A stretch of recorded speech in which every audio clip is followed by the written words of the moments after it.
Okay hello.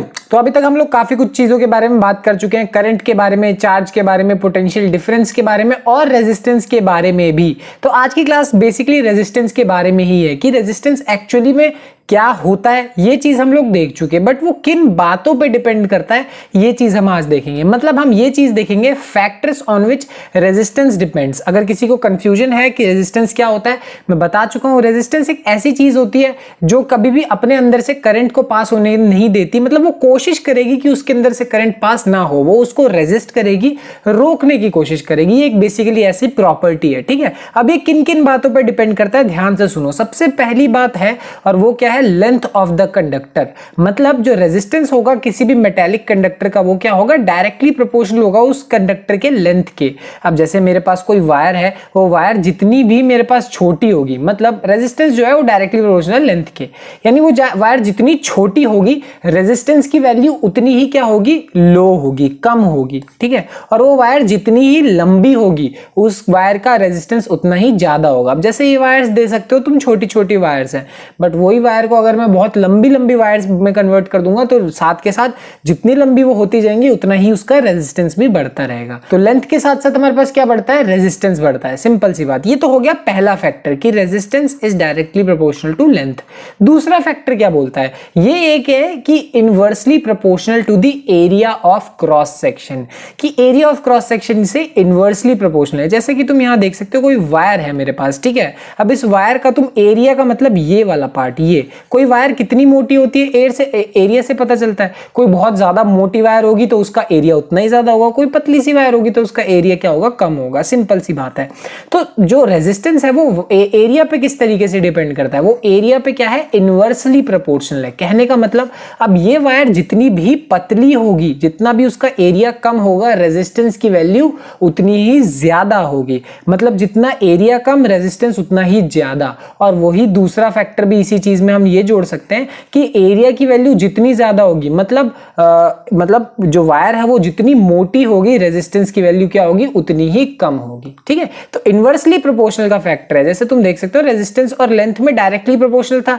Directly मतलब length बढ़ेगी, resistance बढ़ेगा। यहां ऐसा नहीं है, यहां एरिया घटेगा तो रेजिस्टेंस बढ़ेगा, एरिया बढ़ेगा तो रेजिस्टेंस घटेगा। ये है एक छोटी सी कहानी, ठीक है। अगली बात ये बोलता है कि depends on the nature of the material, कि तुम किस मटेरियल से वायर को बना रहे हो इस पे भी डिपेंड करेगा, ठीक है। अब जैसे तुम्हारे पास यहाँ कुछ एग्जांपल है कि सिल्वर, कॉपर, गोल्ड। अब मैं तुम्हें एक आउटलाइनिंग के लिए बना दूं, जैसे तुम्हें भी कोई भी वायर बनती हुई दिखतेगी तो प्लास्टिक की वायर तो यूज नहीं करते, प्लास्टिक से तो बल्कि कवर करते हैं, है कि नहीं। तो तुम ज्यादातर वायर कॉपर की देखने को मिलेगी। वो इसलिए क्योंकि कॉपर बहुत ही अच्छा कंडक्टर होता है। बेसिकली उसका रेजिस्टेंस बहुत कम होता है, उसके अंदर से करंट बड़ी ही आसानी से पास हो जाता है। तो कॉपर काफी अच्छा कंडक्टर है। बट कॉपर से भी अच्छा एक कंडक्टर होता है सिल्वर। सिल्वर दुनिया का सबसे अच्छा कंडक्टर है। बट वही है कि सिल्वर की तार इसलिए नहीं बना सकते क्योंकि वो महंगी है, ठीक है ना, तुम्हें खुद पता ही है, इसीलिए। बट हाँ समझो, रेजिस्टेंस का मतलब क्या है कि जो अपनी आसानी से करंट को पास होने दे। तो डिफरेंट मटेरियल जो होते हैं वो डिफरेंट तरीके का बिहेवियर शो करते हैं। जो मेटल्स होते हैं वो बड़ी आसानी से करंट को पास होने देंगे, और जो मेटल नहीं होता, नॉन मेटल हो गया वगैरह वगैरह, वो अपने अंदर से करंट को उतनी आसानी से पास होने नहीं देते, ठीक है। अगली बात और आखिरी बात ये है कि is directly proportional to the temperature. किस पे है, डायरेक्टली प्रोपोर्शनल है टेम्परेचर पे। अब टेम्परेचर पे कैसे डिपेंड करता है इस बात की मैं तुम्हें एक छोटी सी कहानी दिखाता हूं। लाइक तुम्हें पता है पुराने जमाने में इस तरीके के बल्ब यूज हुआ करते थे। अब नहीं पता था, तुमने देखे तो जरूरी होंगे। अब और आपके जमाने में एलईडीज यूज होती हैं।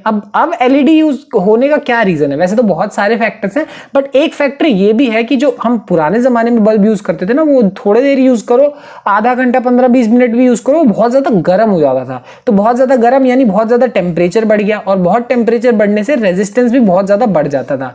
अब रेजिस्टेंस बढ़ गया तो उसके अंदर से ना करंट पास कराओ ना, तो करंट पास कराने की वजह से फिर वो क्या करता है, बहुत मुश्किल से करंट पास होने देता है।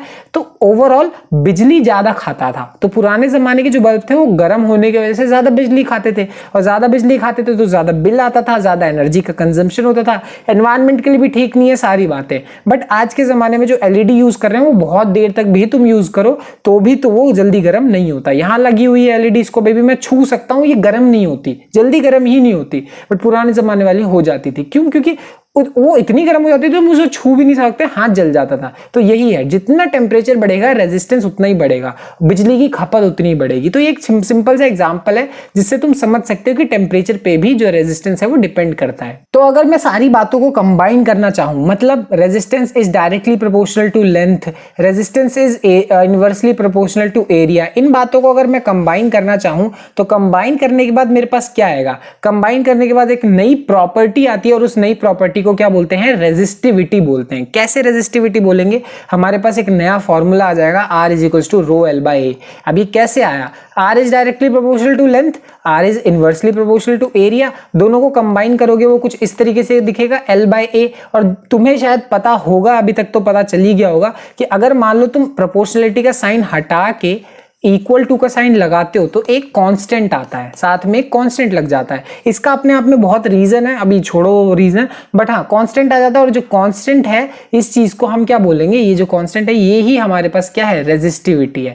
हर केस में डिफरेंट होता है, हर केस में इसको निकालने का तरीका क्या होता है, अलग होता है। तो हमारे पास ये फॉर्मूला है और यहाँ जो कांस्टेंट है इस कांस्टेंट को बोला जाता है रेजिस्टिविटी। अभी रेजिस्टिविटी को कैसे डिफाइन करेंगे, हम ऐसे डिफाइन कर सकते हैं कि मान लो कोई क्यूब है जो जिसका मटेरियल का साइड 1 मीटर है, उसका एरिया 1 है, मतलब लेंथ की वैल्यू भी 1 कर दो, एरिया की वैल्यू भी 1 कर दो, दोनों 1 होगा तो R और रो बराबर हो जाएगा।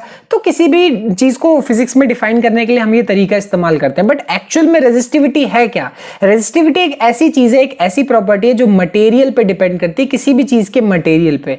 लाइक एग्जांपल के तौर पे ये एनसीईआरटी की ही टेबल है, यहां तुम देख सकते हो कंडक्टर्स, एलॉयज और इंसुलेटर को अलग अलग कैटेगरी में बांट दिया। ये सब के सब एक ही 20 डिग्री सेल्सियस के टेम्परेचर पे नापे गए रेजिस्टिविटी है। अब तुम यहाँ पे नोटिस कर सकते हो कि कंडक्टर, अगर सिल्वर को देखें तो सिल्वर का 1.6 इंटू 10 की पावर -8, कितनी कम, बहुत ही लो रेजिस्टिविटी है। और वही अगर मैं कंपेयर करूं किससे, पेपर से, पेपर की रेजिस्टिविटी 10 की पावर 12, कितनी हाई है।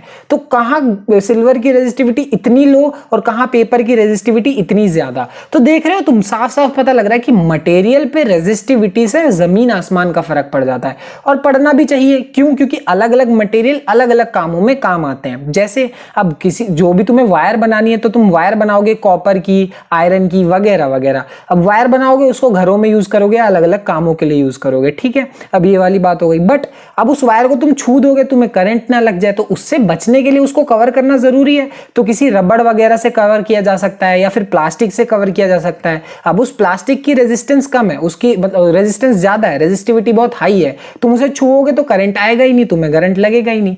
और रही बात एलॉयज की, तो एलॉयज का एक बड़ा ही अच्छा एग्जांपल है निक्रोम। अब निक्रोम एक ऐसा चीज है जो कि आयरन में यूज होता है, आयरन प्रेस जो होता है, प्रेस। अब देखो वो प्रेस ये है कि तुम उसको यूज करोगे, जैसे उसमें करंट जाएगा तो बहुत जल्दी गर्म हो जाता है। तो हर मटेरियल का अपना अपना एक यूज है, ऐसा नहीं है कि कोई अच्छा है कोई बुरा है, नहीं, हर चीज का अपना अपना एक मतलब सिचुएशन के हिसाब से यूज है।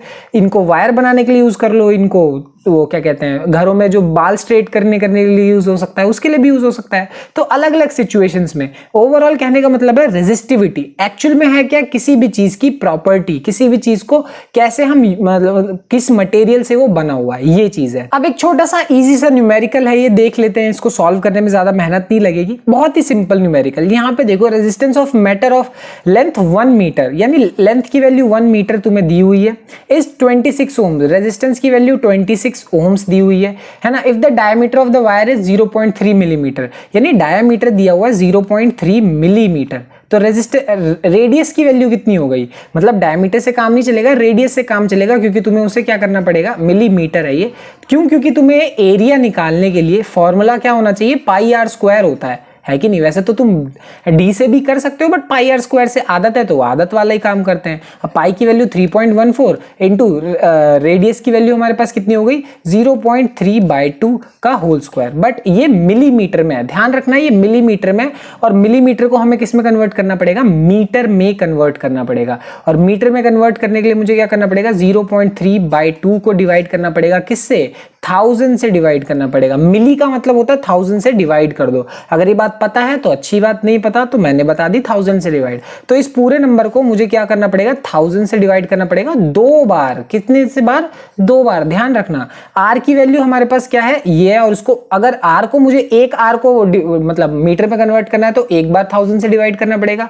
बट यहाँ पे स्क्वायर है, स्क्वायर है मतलब 2 बार, और 2 बार करना पड़ेगा तो 2 बार 1000 से डिवाइड करना पड़ेगा। बस आगे r is equals to rho L by A. ठीक है, अगर रो की वैल्यू यानी रेजिस्टिविटी की वैल्यू तुम्हें निकालनी है तो क्या करना पड़ेगा, आर ए बाय एल करना पड़ेगा।